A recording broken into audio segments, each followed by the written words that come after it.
জয়গুরু।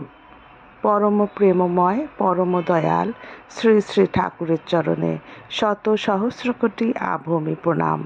পরম পূজনীয়া পুরুষোত্তম লীলা সঙ্গিনী শ্রী শ্রী বড়মা, পরম পূজ্যপাদ শ্রী শ্রী বরদা এবং পরম পূজ্যপাদ শ্রী শ্রী আচার্যদেবের চরণে শত সহস্র কোটি প্রণাম নিবেদন করি। আজ সৎসঙ্গীদের একটি অতি শুভ এবং পবিত্র একটি দিন, কারণ আজ পুরুষোত্তম লীলাসঙ্গিনী পরম পূজনীয়া শ্রী শ্রী বড়মার শুভ জন্মদিন। বড়মার এই শুভ জন্মদিনে তার জন্মবৃত্তান্ত একটু আলোচনা না করলেই নয়। বড়মার বাবার নাম ছিল রামগোপাল এবং মায়ের নাম ছিল ত্রিনয়নী দেবী। সৎ ব্রাহ্মণ বংশোদ্ভূত যুবক রামগোপাল কলেজের পাঠ শেষ করে অধ্যয়ন ও অধ্যাপনাকেই জীবনে ব্রত করে নিয়ে পাবনা সদর স্কুলের প্রধান শিক্ষক রূপে কর্ম আরম্ভ করেন। তার সহধর্মিণী ত্রিনয়নী দেবী সন্তান সম্ভবা হয়ে বাপের বাড়ি গারাদহে আসেন। বাংলা ১৩০১ সাল, রবিবার, ১৪ই শ্রাবণ। সারা দিন আকাশ মেঘলা, মাঝে মাঝে বর্ষণ। মঙ্গল শঙ্খ বেজে উঠল লাহিড়ী বাড়ির আঙিনায়। খবর ছড়িয়ে পড়ল পল্লীর মাঝে, ত্রিনয়নী দেবী সন্তান প্রসব করেছেন। পাড়া গ্রামের মেয়ে ঝিউরি বউ গিন্নিদের ভিড়ে ভর্তি আঙিনা। কৈলাসবাসিনী দেবী সদ্যজাতা নাতনিকে কোলে নিয়ে বসেছেন আতুর ঘরের দোরগোড়ায়।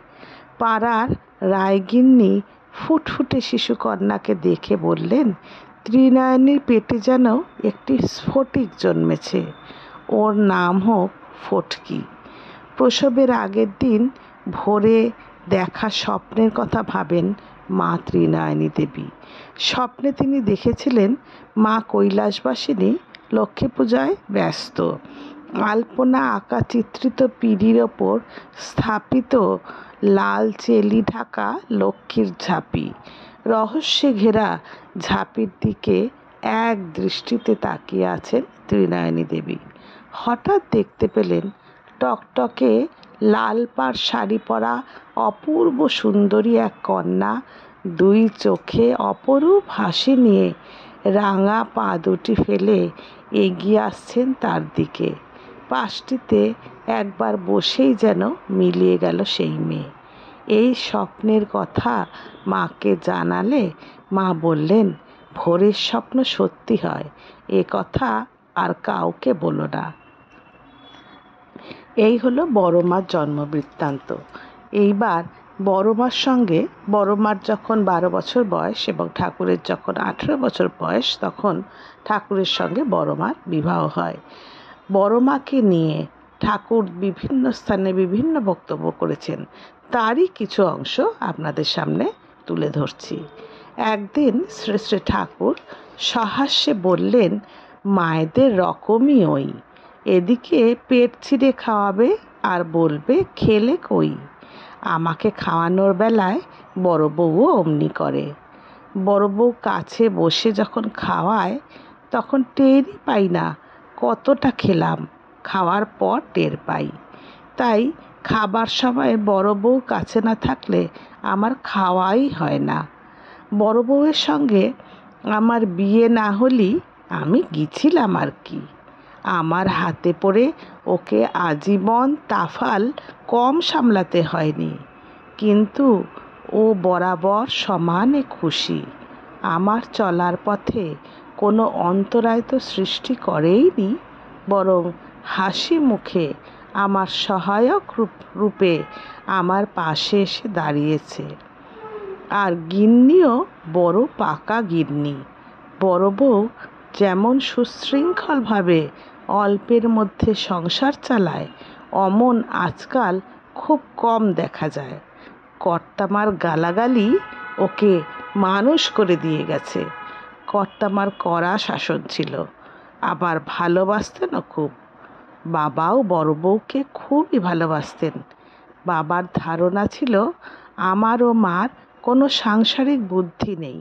বুদ্ধিমতী বলে বড় বউয়ের ওপর তার আস্থা ছিল খুব। বড় বউয়ের সঙ্গে সাংসারিক ব্যাপার নিয়ে পরামর্শ করতেন।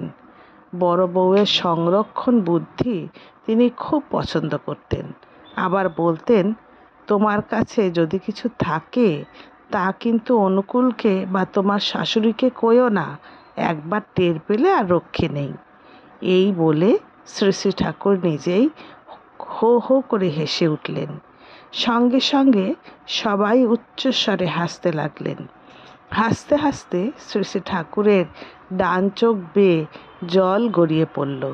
শেষের দিকে হাসির মধ্যে যেন আনন্দ ও বেদনার একটা মিশ্র সুর ধ্বনিত হয়ে উঠল।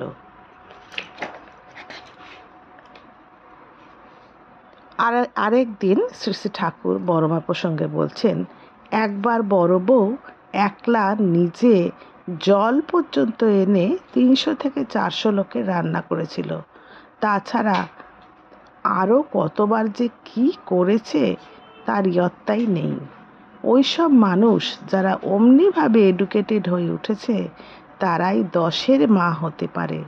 কেবল জোর জবরদস্তি করে তা হয় না। ওই যে একটা কথা আছে, বাঁশের ওপর বসলেই যদি মিস্ত্রি হতো তবে তো আর কথা ছিল না। একবার আমাদের বাড়িতে ব্রাহ্মণরা খাচ্ছিল, পরিবেশন করছে একা বড় বউ। একবার নিয়ে যেতে যেতে হঠাৎ পড়ে গেল। পরে আমি বড় বউকে কলাম, দেখো তুমি অত মানুষের মধ্যে পড়ে গেলে, আমার কিন্তু খুব লজ্জা করছিল। তারপর থেকে আর কোনো দিন বড় বউকে পড়তে দেখিনি, পরেও নি। শ্রী শ্রী ঠাকুর প্রাতে বড়াল বাংলোর উত্তর দিকের বারান্দায় ভক্তবৃন্দ পরিবেষ্টিত হয়ে তক্তপোষে শুভ শয্যায় সমাসীন। শ্রী শ্রী ঠাকুর যেখানে বসেছেন তার পূব দিকে শ্রী শ্রী বড়মার ঘর। কথা প্রসঙ্গে শ্রী শ্রী ঠাকুর বললেন, বড় বউয়ের মতো নীরব কর্মী পাওয়া খুব কঠিন। ওঠে কত ভোরে, একটার পর একটা কাজে লেগেই আছে, কিন্তু কোনো তরতরানি নেই, হইচই নেই। আর সব জিনিস এত গোছানো ও সুশৃঙ্খল যে দেখলে অবাক হয়ে যেতে হয়। সংরক্ষণ বুদ্ধি অসাধারণ।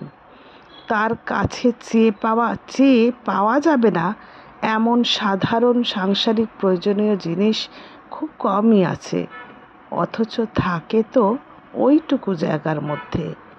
আর জিনিসগুলি তার এমন নখদর্পণে থাকে যে কোনো কিছু চাইলে বোধহয় চোখ বুজে তা বের করে এনে দিতে পারে।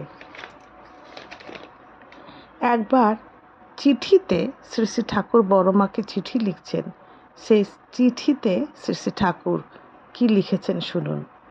তুমি সাধ্বী, সতী, স্বামী পরায়ণা, তোমাকে আমি আর কি শিক্ষা দেব, বরং আমি তোমার নিকট তোমার স্বামী ভক্তি শিক্ষা করার উপযুক্ত।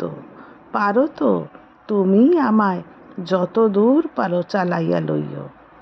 যে স্ত্রী স্বামীকে সাক্ষাৎ দেবতা জানিয়া স্বামী সেবা দেবসেবা মনে করিয়া স্বামীর সুখে সুখিনী, স্বামীর দুঃখে দুঃখিনী হয়, যে রমণী স্বামী ভিন্ন আর কিছুই জানে না, এমন দেবীর নিকট আমার অনেক শিক্ষা আছে। এই ছিল শ্রী শ্রী ঠাকুরের স্বীকারোক্তি শ্রী শ্রী বড়মা সম্পর্কে। আজ তবে এতক্ষণই থাক। সবাই আনন্দে থাকুন, ভালো থাকুন। শ্রী শ্রী বড়মার জন্মদিনে খুব আনন্দভাবে কাটান। জয় গুরু, বন্দে পুরুষোত্তম।